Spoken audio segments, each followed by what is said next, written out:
Friends 34 साईजमध्ये मी तुम्हाला आज कटोरी ब्लाउजचं पॅटर्न सांगणार आहे। माझी उंची 13 इंचाची होती, तर मग मी बॅक पार्टसाठी 14 आणि फ्रंट पार्टसाठी मी 15 इंच ठेवलेलं आहे। माझं जे शोल्डर होतं ते मी 5 इंच ठेवलं, 5.5 इंचाचा मी मुंडा ठेवला आहे। आय हुक पट्टीची जागा सोडली आहे, 8.5ची आपली घडी येणार आहे आणि 1.5 इंच मी सिलाई मार्जिनसाठी घेतलं आहे। कमर माझा 30 इंचाचा होतं, मग मी 7.5 इंच घेतलं, 1 इंच मी आणखी एक्स्ट्रा घेतला आणि दुसरं 1.5 इंच आपण सिलाई मार्जिनसाठी घेतलं आहे। तेही मी आता इथे स्ट्रेट करून घेणार आहे।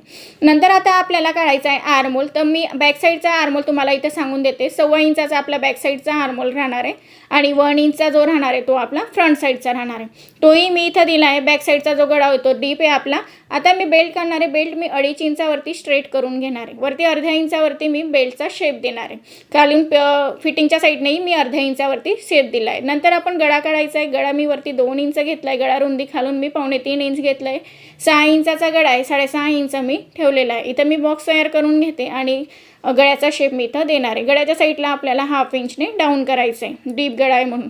नंतर 34 साईजची कटोरी मी 5 इंचावरती घेतलेला आहे। आर्महोल साईडने मी 2.25 इंच घेतलं, वरून मी 1 इंच घेतलेला आहे। इथंही मी कटोरीचा शेप इथं देणार आहे। तर पहा झालेलं आहे आपलं 34 साईजचं हे कटोरीचं पॅटर्न।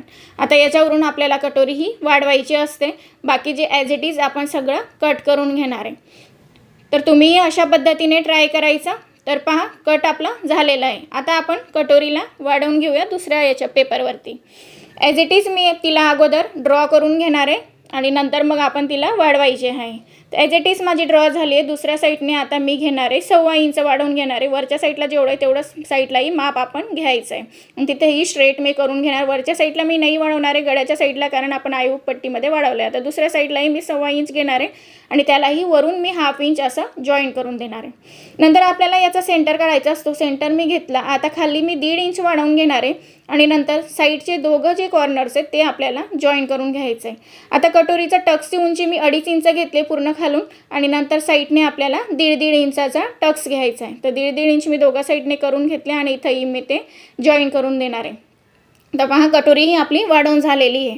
तर हे 34 साईजचं पूर्ण पॅटर्न आपलं रेडी झालेलं आहे। तर तुम्ही अशा पद्धतीने ट्राय करा मैत्रिणींनो, आणि व्हिडिओ आवडलास लाईक आणि फॉलो करायला मात्र विसरू नका असेच व्हिडिओ पाहण्यासाठी।